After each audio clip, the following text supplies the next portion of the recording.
Hello and welcome, mystery searchers and gizmo solvers, art piece finders, and little boys that hang out with guys that aren't actually detectives but do detective jobs. All right, that's welcome. You're listening to Pocket Cast. Yes.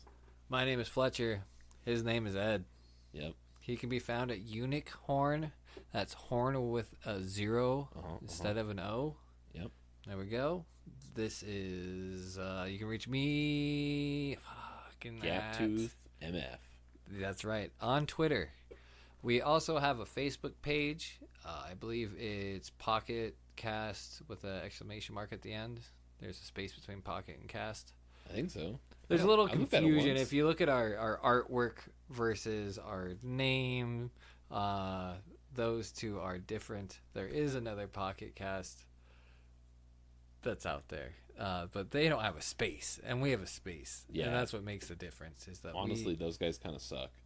I haven't actually listened to it. I haven't even looked at it. I bet it's okay. I hate to just throw some shade on what could be a really good 7-episode podcast. Nah, maybe they got their mission done. That's it. They got it. Maybe once we hit 9 episodes, they're like, "Oh, your Pocket Cast." No, our bad. Yeah, our bad. Then we'll start getting publicity. Yeah. Well, it's gonna take off. Bro, Jay Leno could be in our future. It's so funny that you say that. I grew up like watching Jay Leno, like sneaking down at night to watch Jay Leno. And it's so funny to look back on it because I'm like, I had no idea what they were talking about at all. Not a clue. But for some reason, I just loved the talk show atmosphere. And it was a late night TV show, Yeah. So it was like, all right. Yeah. I don't know what shows my parents used to watch after I went to bed. I don't know if... So memory is funny, right? Because you alter it without realizing that you alter it. Yeah. Oh, yeah. Either I have a memory of watching it on the stairs, being up from our house in Iowa, we could watch the TV on the staircase. Are you about to tell? Were you watching it through the reflection of a picture? No, just you had a line of sight. There was a line of sight. Okay. There was kind of a opening in the wall, in the it was like a doorway.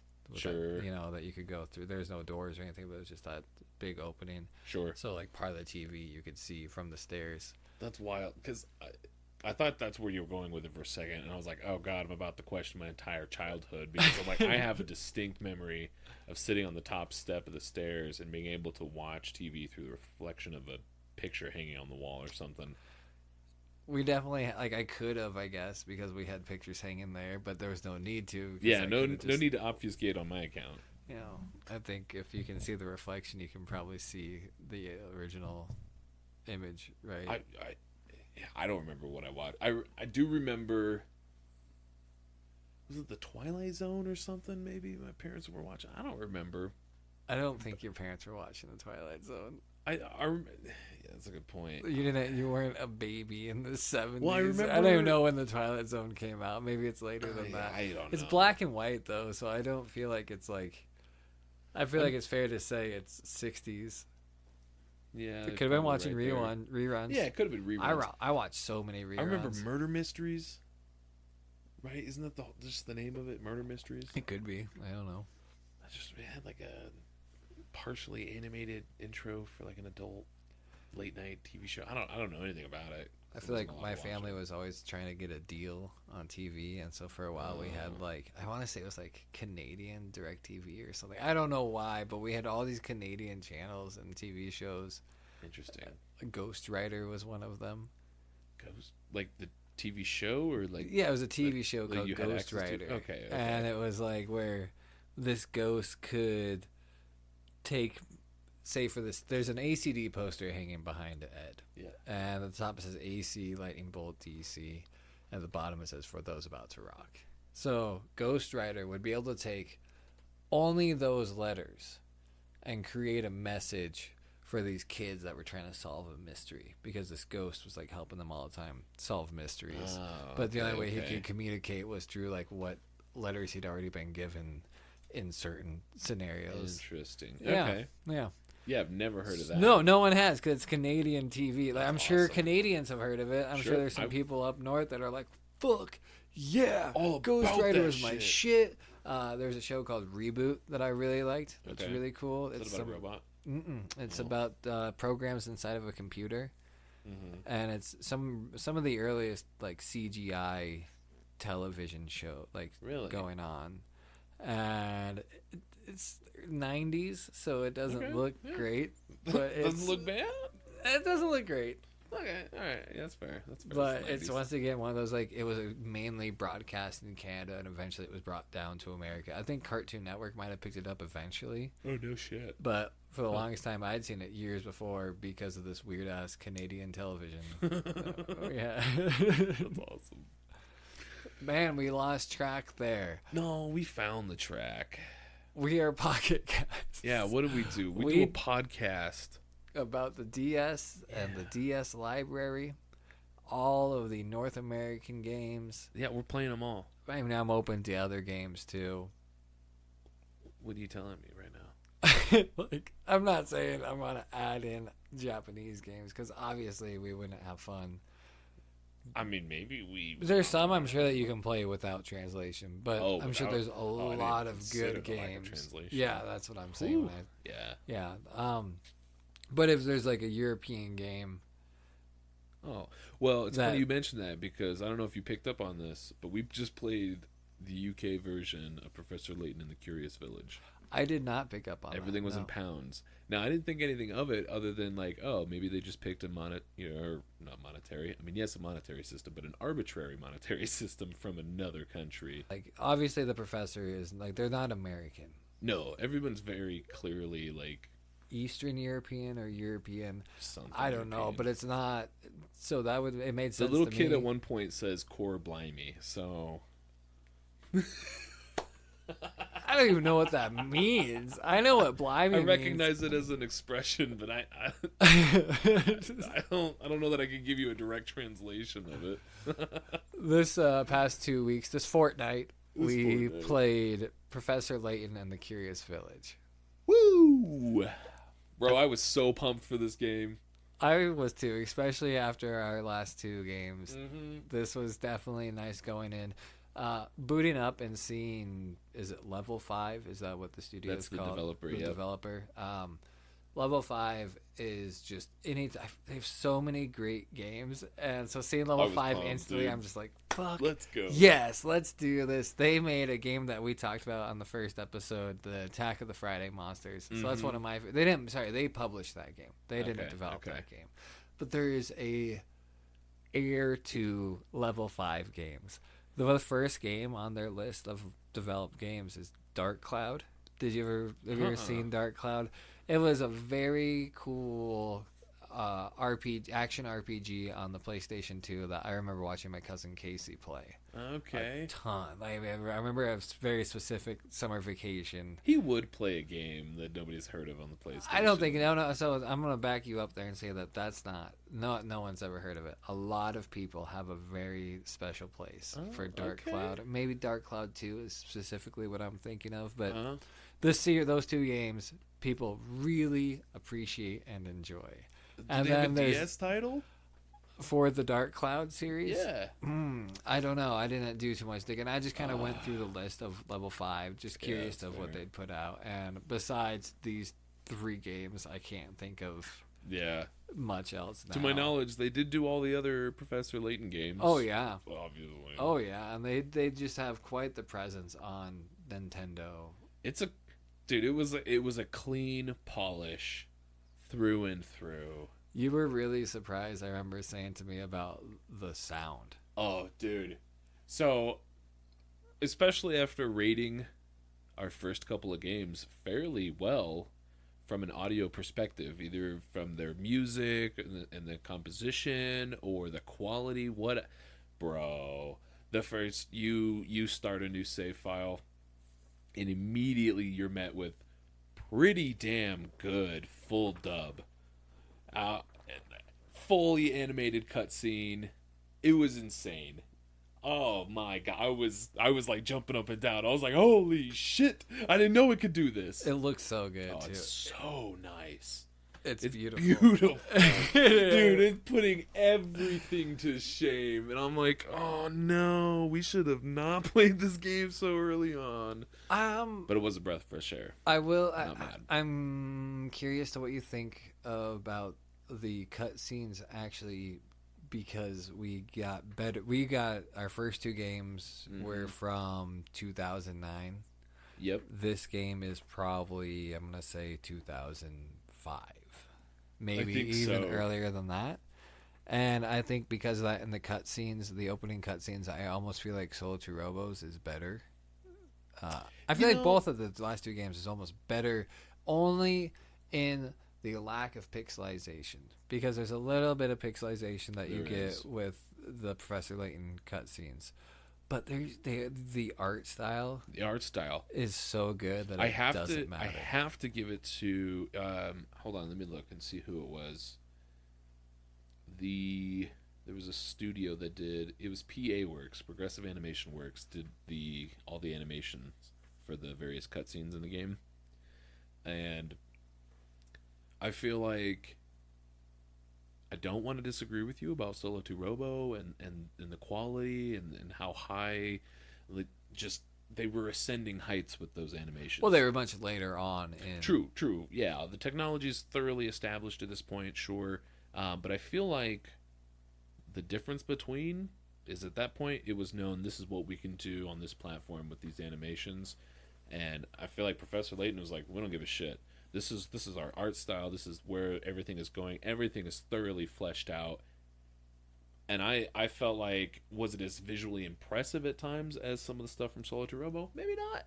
But dude, it was just clean and crisp the whole time. Well, and the consistency too, like that's it has such atmosphere to it. And we love us some atmosphere. I know you and I both are all about the atmosphere in a game. And they did such a great job of the characters staying individual, all strange in their own way. But within this universe, it made sense that each one would be in this town, this tiny little town of... Do you remember what it was called? Saint Mystere. Saint Mystere. Yeah. That was... It's a cute little game, man. I've had this title's been on my radar. Maybe not this title specifically, but at least the Professor Layton series. It's always one that I was aware of growing up, and I knew of. Never once dipped my toe in. Never really had an opportunity to as a kid, and then by the time I'm an adult, it's not on my radar at all. I'm like, oh, it sounded cool. Don't know that I'd ever invest the time intentionally to go back and check it out. So I didn't really know what to expect. I knew it carried an air of like a game for smart people, but I didn't even know necessarily what that meant. That was an impression I had of it. And I always, for me, it kind of lived in the same stream as what are those games? Like Ace Attorney. If it was Phoenix Wright Ace Attorney. Yes. Yeah. Never played any of them, but I didn't really know what to expect. Well, and they do have a crossover, the Phoenix Wright and the... okay. I don't know if they're made by... I have to assume they're developed by the same studio in order to have that kind of crossover. Yeah, I don't know the legalities behind it. I'm not sure. It's definitely a title that sticks out in the DS. You know, when people talk about the DS, that feels like Professor Layton is always brought up. Yeah, 100%. That's one of the things that I kept coming to mind for me is just when I think of DS, especially with the exposure to various marketing that I had as a kid, Professor Layton is one of those titles that I remember being there and I remember seeing and hearing about, but just never personally had the chance to play. But God, it is a cool game. Do you still feel like it's a game for smart people going into it? Not having played it now, having beat the game, actually. Oh yeah, I did beat it, dude. You did beat it? I did. Yes and no. I don't want to gatekeep puzzles, because at the core of the game, that's all this is. It's just a brain teaser game. But the puzzles are woven into a fairly involved storyline, and you've got all the, like you said, interesting characters to meet and stuff. No. I wouldn't. I would say I definitely struggled with some of the puzzles. I recognized a large handful of them, whether or not I knew the solutions already or what have you. But you can definitely cheese some of the stuff in here. Yeah, because they give you, so I guess to break down the basics of Professor Layton before we get into discussing this, you've got a point and click adventure Basically, where every scene that you come across that you can interact with, there's probably 2 to 3 puzzles in, and they can vary from riddles to math equations to geometry. Mm-hmm. There's a lot of logic stuff. And there's a lot of, so there's a really, if you don't like one style, you're not going to be deterred, because there's a third of the other style that you will probably enjoy. And you can skip puzzles straight up. There's a lot. I'd be curious. I'd be curious to see how many puzzles you actually have to solve to complete the game. I came across, and I know you came across a couple, but there are a couple of sections of the game where you basically get hit with a wall, if you will, a progress wall, where you have to have so many completed puzzles to continue. I didn't think about that. But there's definitely more. You would encounter more than you needed to get there. I don't know what the gap is between how many you're presented with versus how many you need to progress, but it's reasonable. Yeah, and so you're Professor Layton, accompanied by Luke. Yeah. His boy assistant. Yeah, self-proclaimed attaché or... I love him. I love Luke. Dude, He's Luke got such great. a spunk to him. Yeah. And the professor is very laid back, very cool. Sherlock Holmes type Sherlock character. Holmes, debonair. Dude, he's a gentleman. And it's almost comical, like the stereotypes that apply to these guys. And I think it's intentional. But they're woefully loving characters, and you just cannot help but really like these guys. And they're out there for the most purest of intentions, because they love the heart of the mystery. They love solving shit, and they like to help people. Yeah, it's great. There's no room for questions or wondering, why is this well-grown man hanging out with this little kid boy that, I mean, dude, that kid's got to be 8. Yeah, he's a boy genius. He's obviously a boy genius. He's a little savant. Solving these weird riddles and shit with this older professor. Yeah, and I want to see that man's credentials. He's a professor. Everyone thinks he's a detective, but he's not. He's not. Not a detective. Just a lover of puzzles. So the professor and Luke get an invitation to Saint Mystere to help with a mystery. I'm curious, do you think the story is all that important? So, at the heart of the gameplay, irrelevant. But the story is what had me pushing through. For me, it was a mixture of, I want to know what's going on, because I would say at about the halfway mark, I thought I had a pretty good idea of what I thought was actually going on. And, I'm fairly autistic, and I like to think that I know where a movie's going halfway through, right? Or whatever the case may be. So I really wanted to see if I was right, one. I thought the story was endearing, I thought it was charming, and I thought it had more than enough to propel you through having to just ram your head against some of these puzzles that were either really difficult or maybe possibly slightly poorly worded, and you're not sure, like, I know what the answer is, but I'm not presenting it how it wants it. Mm-hmm. The pacing was very nice there. Yeah, I quite liked it, because I would really stump on one, and then I'd breeze through 2, and then I'm like, oh, I'm a fucking genius. Well, I mean, even the pacing with the story, where it brings in great. Where all of a sudden you're just tired of the puzzles. Not even tired of them, just tired of getting your ass kicked by the puzzles. And then you get a little bit of humor and intrigue. Yeah. I enjoyed the story. I just felt that it was very mundane compared to the characters that it presented. The characters were excellent, and I would like to take a second to talk about my favorite one. Absolutely, let's hear it. Did you ever meet Prosciutto? Prosciutto is the little weirdo that eats all the trash and food at his house. Or his house is just like trash that he's always eating. You should, at some point, you should check out my Twitter profile, because I finally put a picture, and it is of him. Awesome. Dude, I loved this dude. He's just this little short, slightly pot-bellied man with a little cap on, and he doesn't give a shit about anything other than filling his face. You say short, but I feel like he's smaller than the 9-year-old. He's smaller than Luke. He's a pretty slender guy, but he's got a little tugboat on him, you know. Yep. Yeah, he's a little cutie. Donut. I liked Prosciutto. I resonated with him. He's like, I don't leave my house but to go to the market and buy copious amounts of cured meats. And I do not have time for whatever it is you want to talk to me about. No, he is so annoyed with anybody that's like, I'm eating. Why? Leave me the fuck alone. I think my favorite was probably the butler. Arthur? No, it was Matthew.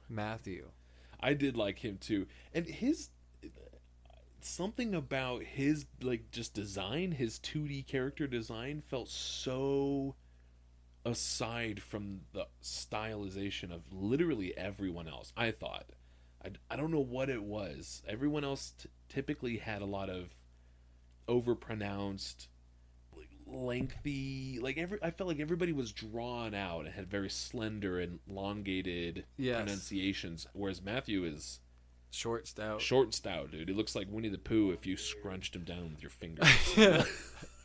He's like very just scared looking guy. That's he's just a great character. He's just concerned about everyone's well-being. Yeah, you know? I could feel Matthew's anxiety while playing the game. Absolutely. Anytime you see him, he's just like, oh fuck. Oh, somebody was murdered on the grounds. Oh, this is my shit. fault. I'm on duty. How would I let this happen to this family of amazing people who are terrible, god awful? Yeah. Yeah, I said to you earlier, it reminds me of a Wes Anderson film. Yeah, I couldn't agree more. It had a very Tim Burton-esque, with those slender, weird characters, flair to its accentuations. Oh, I loved it. I really enjoyed it too. The presentation, cool. The atmosphere, the puzzles. Dude, do you have a favorite puzzle that you can think of? So they had several variations of different degrees of difficulty of those. I don't know. They're called the block slide puzzles. Oh yeah. So you have something in one corner, and the goal is to get it to the other, and you've got blocks of various shapes on a Tetris board, and you only have so many free blocks with which to play, and you have to rearrange everything and work the one thing from one side to the other. Mm-hmm. Some of them were stupid easy, and I did one of them. I was into 600 moves on, just working the motherfucker out. But I do like those because you don't really you can come in with a strategy, but at the end of the day, it's just kind of you got to move stuff around and forget what you think you know, and I don't know. I like those for some you definitely you get a line halfway clinked together, mm-hmm. and it totally goes against your strategy that you had before. Yeah. But at least now you have these three together that even if you have to move from way over there, I've got them grouped now, and I somewhat have it figured out. And then you get a twist thrown at you where you're like, I've undone I'm half of my progress. I was so sure of my progress 10 seconds ago, and then now I'm realizing I'm where I started. Yeah. If not worse off. Yeah, if not way worse off. Well, time to restart. Yeah. What about you? Do you have a favorite?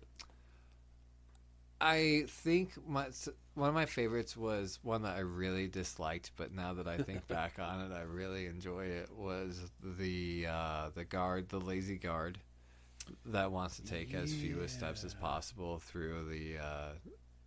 That's right, it was the museum. He wants to take as few turns as possible. Right, he had 9 rooms set up in a 3x3 block.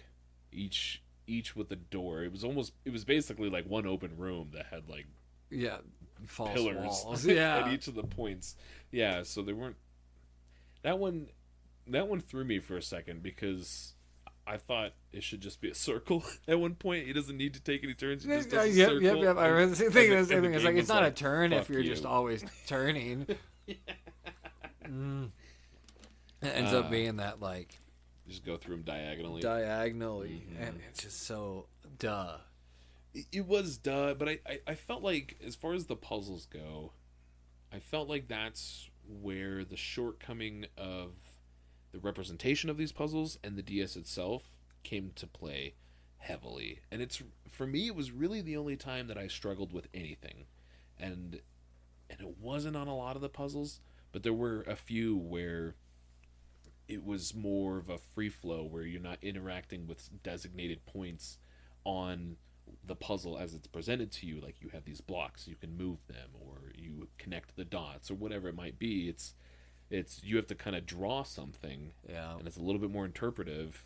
And I feel like it was almost intentional to trip you up with, you can do anything. Can you do anything the right way though? You know? Did you run into the star puzzle that we had talked about? Holy shit! With all of the black and white diagonal, I did. That's one where, first of all, it's hard to see It is hard where to the see. star is, and then from that point, drawing the star, the stylus is not very accurate. It's not, no. And I'm wondering, because is this touchscreen, or is this because it's an earlier game that was figuring it out? Because I feel like in the last game we played, where you could do some stylus controls, it was a bit more accurate. You still had some looseness to it, which you definitely, when you run into a game where you have to draw a star, You have to outline something. You have to be fairly precise. I had to draw that one twice because I did finally find it. I did too, And then I had to do it twice. I drew it on there, and it didn't take it, so I was like, "Fucking, I'll look somewhere else." And I'm looking all over for it, and eventually realized that no, I just drew it roughly. Yeah, I was in the same boat, and I didn't even really change my approach when I outlined it the second time. I just was like, well, hopefully this one gets the algorithm right. And it did. Whatever. Yeah, that's exactly how mine went too. God damn, that was a cool one. That was a really I did like that one. We talked about this earlier. There are some puzzles, and these were probably amongst my least favorite, but also my favorite, just depending. But some of the puzzles are logic, and you have to, you're just ruling stuff out, trying to keep up, and it's throwing you for a curve. Some of them are almost like word problems, like you'd get in a third grade math class, but with a loophole somewhere, and you just have to reread it a second time. And some of them are, this isn't really a puzzle as much as fuck you, and just do it by hand.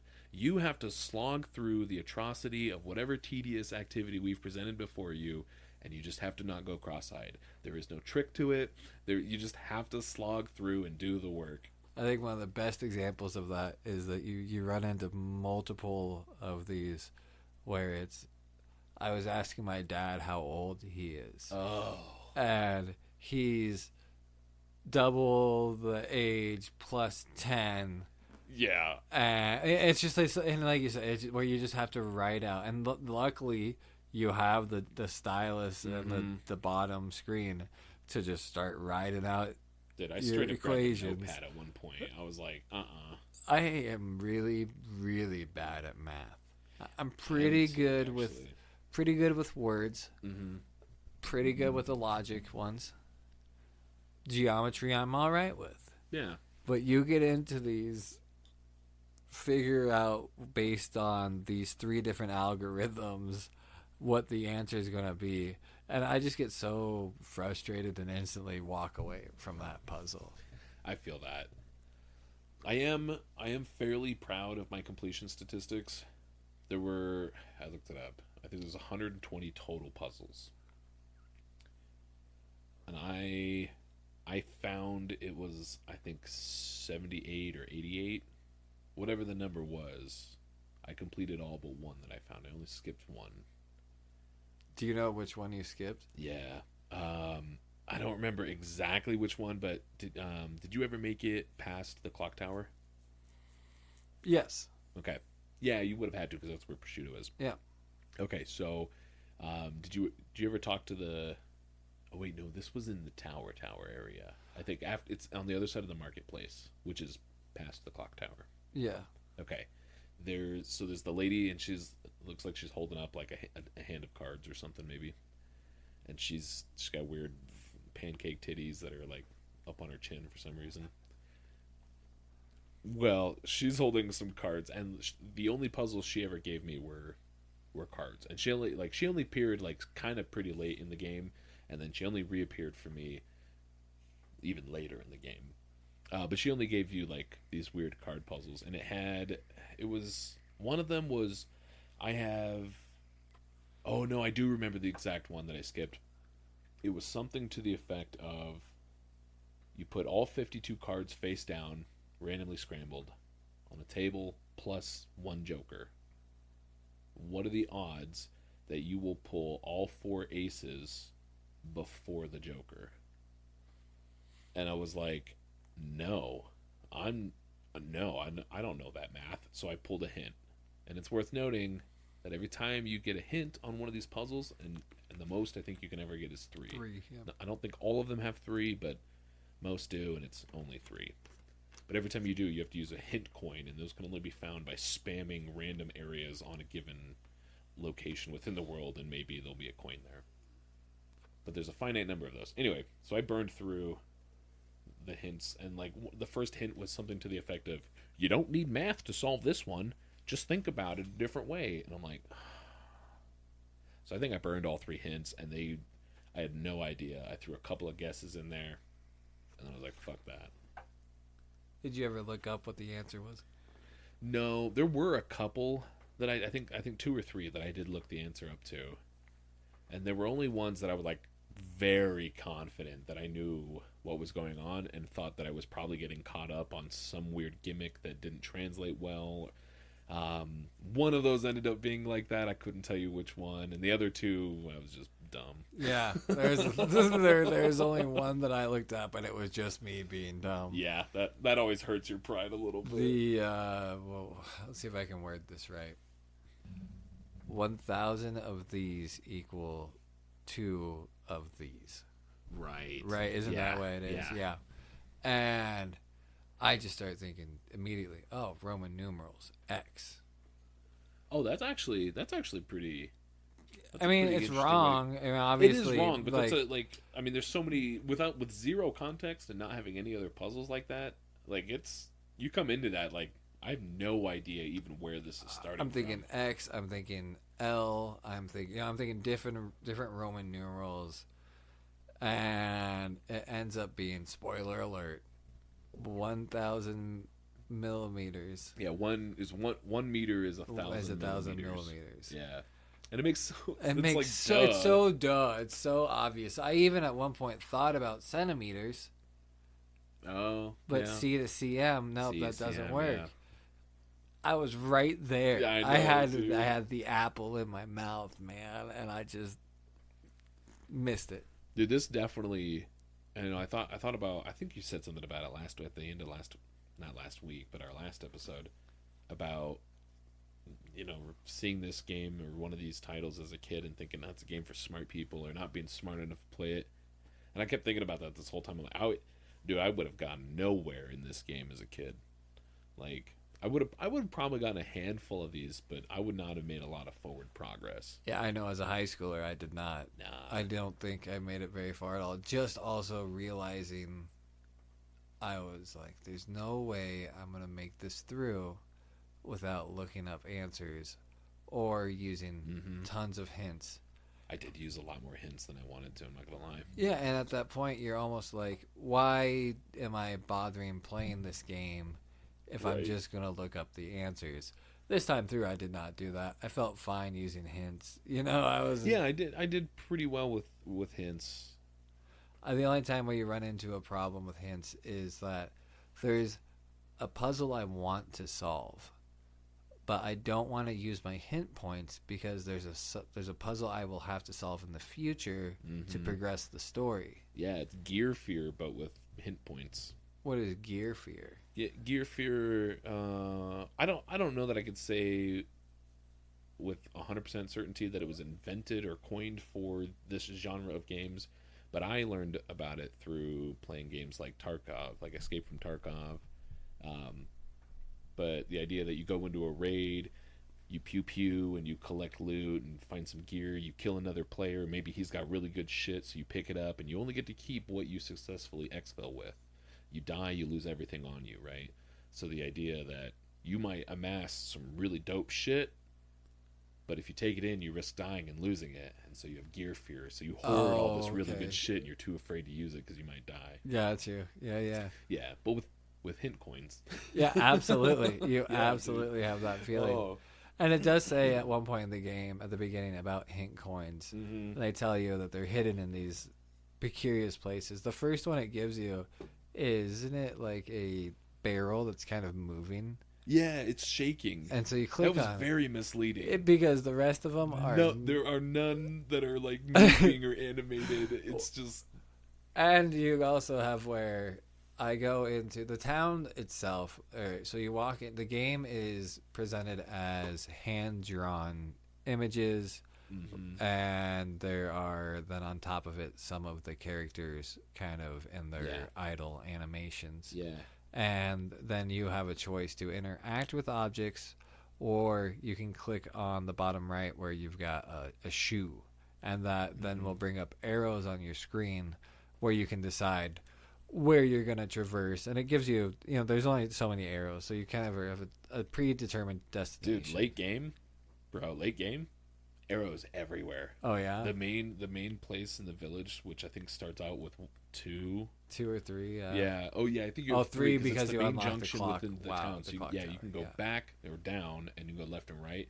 At the end, there's also two buildings you can go into. You can go through the clock tower, and then I think there's actually another door at the very end. So there's like 6 arrows on the screen, and they're all right next to each other. It's pretty funny. So when you're not moving around, you can click on different spots, and sometimes your characters will make a comment about them. Yep. Sometimes they'll have a hidden puzzle in them. True. And sometimes they'll have the hint coins. Now, anytime you have a cutscene, is it a cutscene or a chapter end?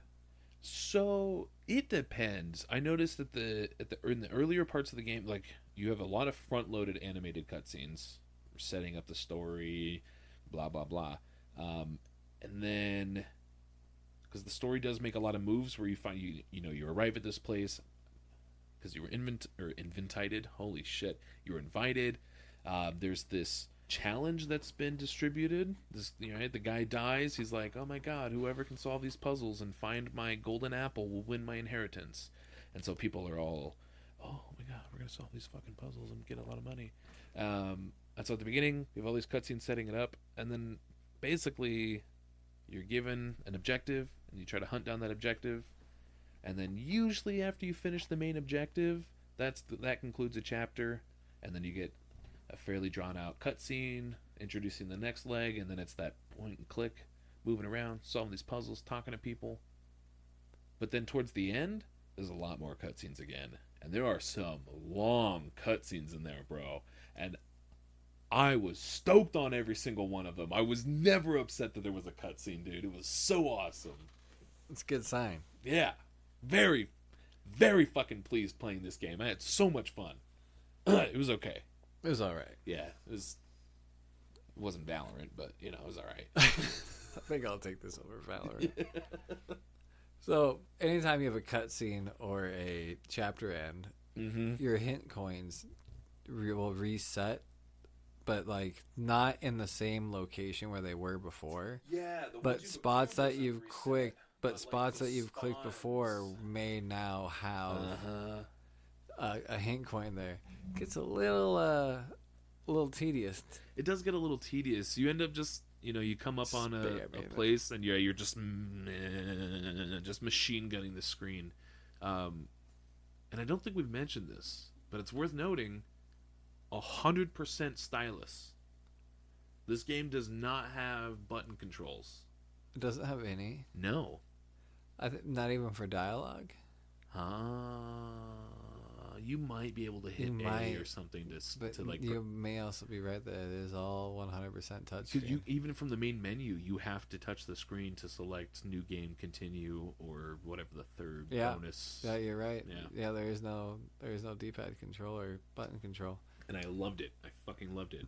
I didn't even notice, so I would say I enjoyed it too. Yeah, good stuff. Polished, good game.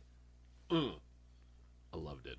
And if you're gonna have stylus controls, adventure-based puzzle game. Oh, dude. Yeah. Perfect. This was perfect, dude. Yeah. I would play RuneScape all day on this thing. There was a time when I had the 3DS, and I was just trying so badly to find a hack or a way to play RuneScape on the 3DS. Dude, that'd be cool. I believe you can find some footage of people using back in the day.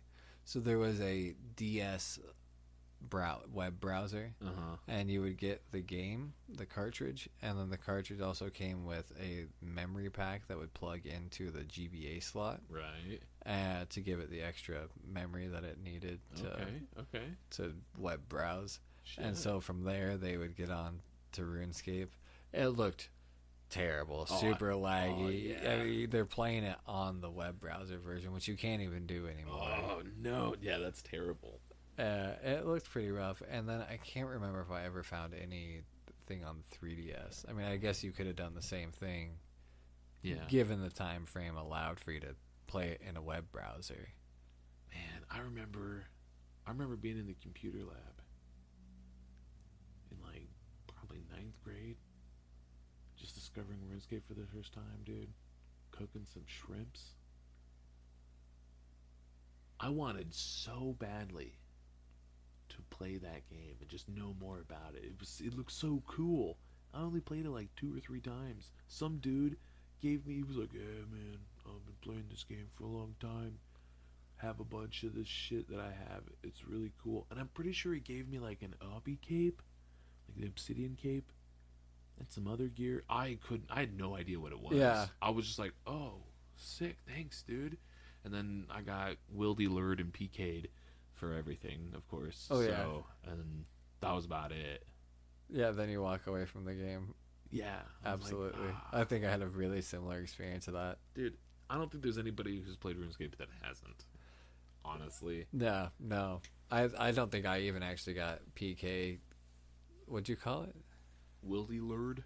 Oh, wildy lured. I got lured to the wilderness and got player killed by a baddie.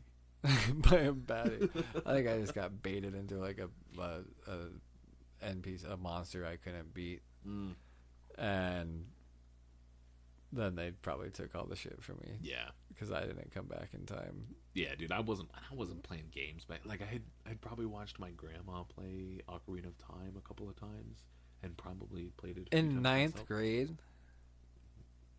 Yeah. So there's something that we haven't covered in the show at all. I had probably played here. some GameCube and stuff by that point, but like I was like a vanilla Nintendo dog shit twin stick controls. Like I didn't know anything. I'm just saying that like when I think of a gamer, I think of somebody that can play an FPS game, somebody that can play an RPG. Like a gamer to me is not somebody who likes to play Candy Crush on their phone. Right, that's a bored person. A gamer is somebody who likes games and is familiar with the various types of games out there. As a kid, I was not a gamer. I did have access to a few games. But you put me in front of something like RuneScape, and I was like, this doesn't make sense to me. I don't understand the game. I don't understand where I think that I get where you're coming from, but I think that everyone feels that way with RuneScape. RuneScape is its own thing in that totally sense. Fair. Absolutely. Yeah. If you didn't grow up with like if you don't have a wiki, if you like I didn't understand the pleasure in the game until I was showed a wiki. Oh, you have to play, dude. I don't like to play RuneScape if I can't do it at my computer desk with 2 screens with a wiki on one side and a YouTube video. Yeah, absolutely. In the corner. Gotta have it. But I wouldn't consider myself a gamer as a child. I think I would consider myself a gamer as a child. Yeah. Even if I wasn't good at FPS or yeah, like definitely things don't like have that. to be good. You don't have to be like, oh, I sweat, I twitch. And like RPGs, I never really like understood or appreciated until honestly kind of recently. I mean, Yeah. until I was at least 18 and up, I feel like is when I might have enjoyed one or two RPG games before that, but not commonplace. Yeah, I'd probably agree with you there. I was definitely a lot more into, like, I wanted to play Halo. I wanted to play Call of Duty. I wanted to play really anything FPS that was cool and hip, and it still is, honestly. But I remember, I think one of my cousins or something got a copy of Perfect Dark for N64, Oh yeah. and I wanted to play it so bad. And I think I got in trouble or something, or I did some shit, and I was like barred from playing for whatever reason. And we were like going back home like that day. I don't remember. All I remember is that I'm pretty sure it was Michael. Shout out, motherfucker. I'm pretty sure it was him. I think he got to play it and I didn't. And I'm still butthurt about that, dude. I'm not gonna lie. I have gone back and I watched some, YouTube gaming clips of people playing through Perfect Dark. We Nintendo actually 64. had Perfect Dark when you and I lived together. What? You got the rare package or something like that where it had Oh. Banjo Kazooie. It had Perfect Dark That's on there. right. And I don't think any of us made it past the tutorial because it was so It was dog bad. shit, dude. It Yeah. was dog shit. It's a really bad game. I do remember that. I must have blocked that out. You're like, no, I refuse to know that this game is not good. That's such a bummer. It is. That hurts. Man, I'm still wrecked about it. Fuck you, Michael. This is somehow your fault. There is something satisfying though about going back to a game on the opposite spectrum that was like hard as a kid or like didn't make sense at And all. just smoking it now. No, going back and it still doesn't make sense and Oh, it's still okay. hard. You're like, oh, I wasn't just a little kid. I also just fucking like this game sucks. Oh well, I feel like that would apply to any Zelda water dungeon. I've never had that much problem, like I many just have issues to with the memorize water. at this point. Like they don't bother me that bad. Oh really? No. Dude, the Ocarina of Time one with the water levels and shit, and you gotta you're like it's almost the last level that you get into, right? No, So I think that one's pretty early on because it's I right just- after you get the 3 stones. there's I think it's one of your first. you might be thinking of. I don't think the water temple is because you have to have your metal boots and all that shit. Metal boots, get the Your bottle. blue tunic, or do you get that in the dun? I don't know. You might get it. It's either that or the scale. Either way, oh my though, God, I don't remember. I don't. Wow. I feel like by the time you get to the water temple, you're like pretty set. For Yeah, that it. one might be farther on, but I also might be mixing up its position in the timeline with what is it, Jabu Jabu's belly? Jabu Jabu's belly fucking sucks. That one is cancer. Absolutely, that's the reason to not play back through Ocarina of Time. Like you're playing Ocarina of Time, you get to the what's that place called up on the canyon that's got the people that live in the volcano? It's gonna Goron Village. Is that what it is? It's just called Goron Village. Goron Village, probably Sure, something like that. it is now. Like up there on nearly Death Mountain, Mm-hmm. you get back into that part and you're like, but you get through it and Yeah. you get through that little dungeon right there, and the game is great. And then you have to go into Jabu Jabu's belly, Yeah, and it's the fucking worst. That's whenever I stop playing. The yeah, that game. one does suck. That one is a pain in the ass. It's your favorite game. It is my favorite game, and it still is. I need to play through it again It's been a long time since in I played through in it, my free time, my copious free time. but it's been Oh, 12 years at least. Oh, it's not been that long for me. I think I played through it probably 4 or 5 years ago. Oh, really? Yeah, Huh. What on? that's what I'm trying to remember. I still have those old GameCube copies. Or you do, I or was my like, brother do you does. have my GameCube copy? No. I definitely have my own. I need have, you to 'cause see if Michael. I need you to see if you have some of my GameCube games, please. Like, I'm fairly certain I have your copy of Piano 3. I'd love to have it. And if I don't have it, it's because it's in my collection now, and probably Michael has it, or Brendan might even have it. It's somewhere though. These Moran boys. every couple of years, one of us will just send the whole kit to somebody else, Yeah, I and then we'll remember play when it for that a couple of happened years, like and a then few it'll years back. yeah. Well, with that mystery solved, maybe we should get back to the case at hand. The case indeed. Do we even need to go through and rate this game?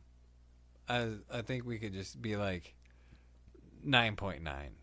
Honestly, I'm there. 9.9 all day. Maybe 9.5, just because the stylus lacks a little bit here and there.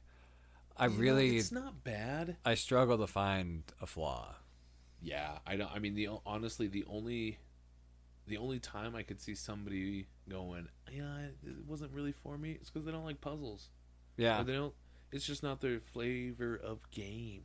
Yeah, or you just don't like the atmosphere, the Wes Anderson, weird kind of, and that's cool, Tim Burton-esque feel. But if this shit's in your alley, big time recommend. Yeah, you will love this. All even day. if you don't like the DS or video games, you don't have to like video games. There is a mobile version of this game. Oh, really? This specific This game? specific title, Professor Layton and the Curious Village. Wow. Yeah. That's cool. Crazy, huh? I did not know that. Now, I will be honest. I don't know for a fact that it is currently available. It was at a time, though. But yes, I could look it up and tell you definitively, but I'm not your mom. Do it yourself. Yeah. And if it's not, lazy. there's a lot of easy ways to get it onto your phone. Well, that, and there's like 5 or 6 other titles. Some for various platforms, perhaps. Yeah, and the Switch has one too. You're no longer Professor Layton, but you're a female Professor Layton, basically. Sick. Yeah, cool. Yeah, there's a lot of this. This is a very loved series, obviously. For a Obviously. good reason. And it is. God, I really want to check out others in the series. We for definitely sure. will be. Yeah, Oh, yeah. I look forward to it. This is one of those games where I absolutely had my DS in my pocket. I was hooked on these puzzles. I'm not saying the story was bad or anything like that. I'm just saying I could have given a shit about it because I was so into these puzzles and so just, I wanted the next puzzle. I need my fix, man. I need a riddle. Give me a riddle. Send us your best riddle. Did you ever figure out where the story was going? No, I honestly had no real idea. I figured maybe that the old man was like kidnapping people and like hypnotizing them and helping them be Can better. I spoil it for you? Yeah, absolutely. All right, spoiler alert right now. If you don't want to know what's going down, I'll come in Turn and it post and tell you what time to tune in after we're done spoiling it. yeah, Maybe. that's better than what I was going to suggest. Maybe, yeah. Or maybe I'll just hop we're in and not. be like, the next game is this. I know that's the only reason you're listening. Yeah. Okay. Yeah. So spoiler alert for sure. So the entire premise, the Baron dies. His wife tragically had passed years prior. They have this beautiful daughter, Flora, and he's just so worried that he's not going to be able to keep her occupied and surrounded by positive people, and she'll be lonely after he's gone because he knows the time is coming.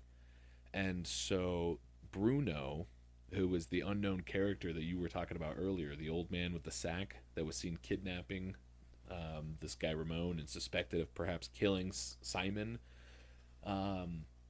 Bruno and the Baron got together, and the Baron commissioned Bruno to fabricate the entire island of Saint Mystere, and all of the people, all the townsmen, are all like animatronic figures. Oh, And no so he way. occasionally has to quote kidnap them in the middle of the night to repair them when they break down.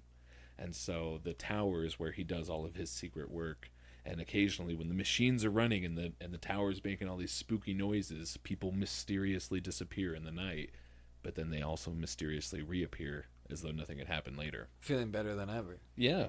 So that's the story. So the Flora character, what was her deal? Who was So she's the daughter. she? She is. Mhm. She doesn't know that she is Flora. Well, so she actually lives on the very top of the tower in this little house that's literally just on the top of the tower, and she's been waiting for somebody to come and find her. So come to find out, she is the golden apple. So the girl that you meet, the lady, not Claudia. Claudia is the cat. So, yes. So you meet this woman who is well, now, but she's the current wife of the former Baron. Right. What is her name? It's Nadia, maybe. Either way, who gives a shit? But she bears a uncanny resemblance to the former wife who had passed away, like 100%, right? And they even confuse them at the beginning. She is also a robot. She's like the beginning of. And so you find these pages from a journal as you play the game, and so originally the Baron had her created to pretend to be Mother, but it was too much, and so he had her personality overwritten to be this new wife, and she just kind of was an arm's length person in the dynamic of their family. Okay, got you. Bigger plot twist: the inspector that is kind of dogging you the whole time, that's trying to figure out like who murdered whom, is not an inspector. He's actually your unknown arch nemesis, Don Paul. Really? He pulls off a mask and everything, dude. He's like, it was me the whole time. So the professor knows who he is. No.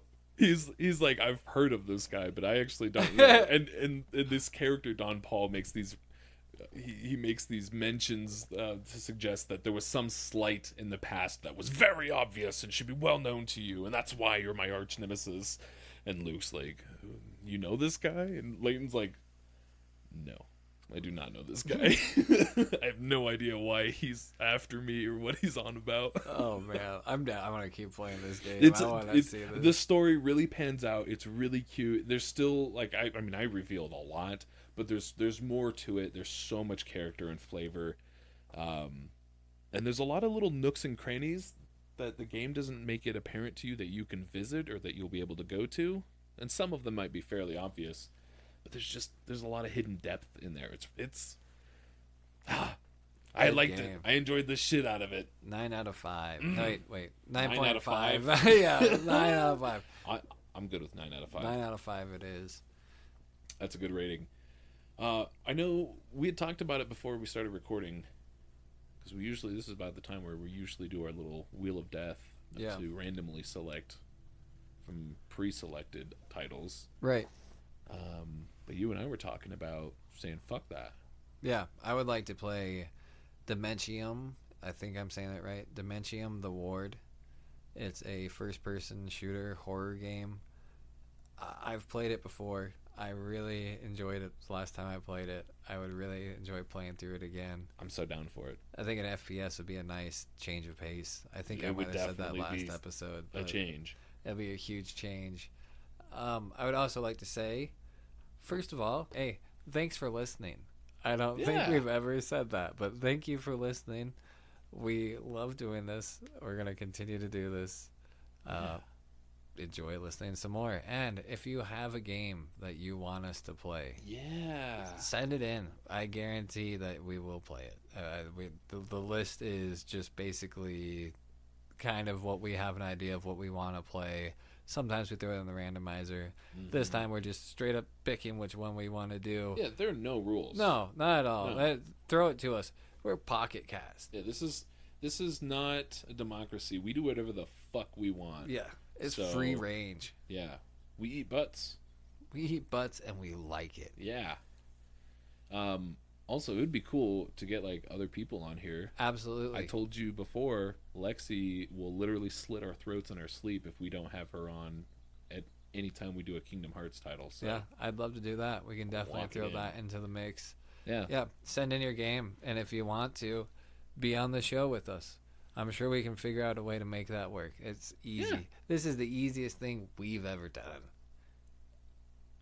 Yeah, actually, that's a pretty... Yeah. It's shockingly easy. Another thing is that we are humans and we have random life time constraints. It's going to be out of town. So we're going to go ahead and do a 3-week playthrough for this game. Yes.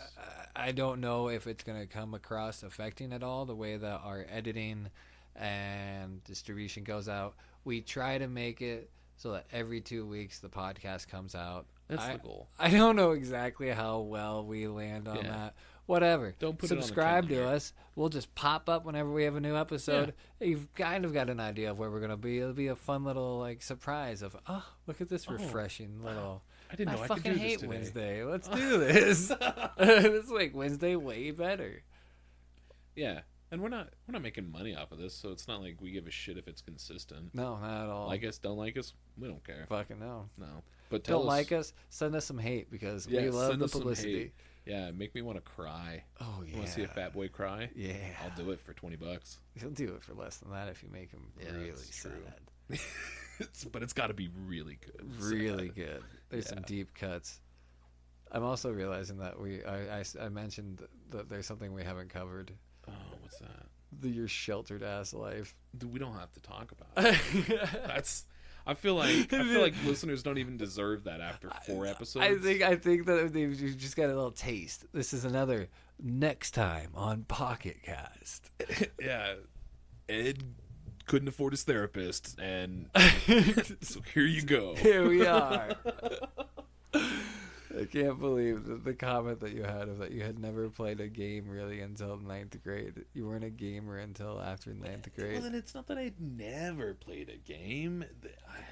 I don't know what age I first played a game. I didn't have regular access to video games for most of my life. I remember we had a GameCube, and then I bought a Wii, even though my mom didn't want me to have one. So I paid my friend's mom to pick me one up, and she brought it to the house. I love it. I don't even have to say anything. it's just so good. It's a Wii. Oh, man. All right. Next time on Pocket Cast, we're going to be talking about Dementium the Ward. Shooting up a bunch of dead things and being scared. Don't overly spoil it for me, though. I don't know what's coming. Silent Hill FPS. Oh. Fuck yeah. This will be fun. Hell yeah. Catch you next time, gamer boys and girls. See ya, nerds.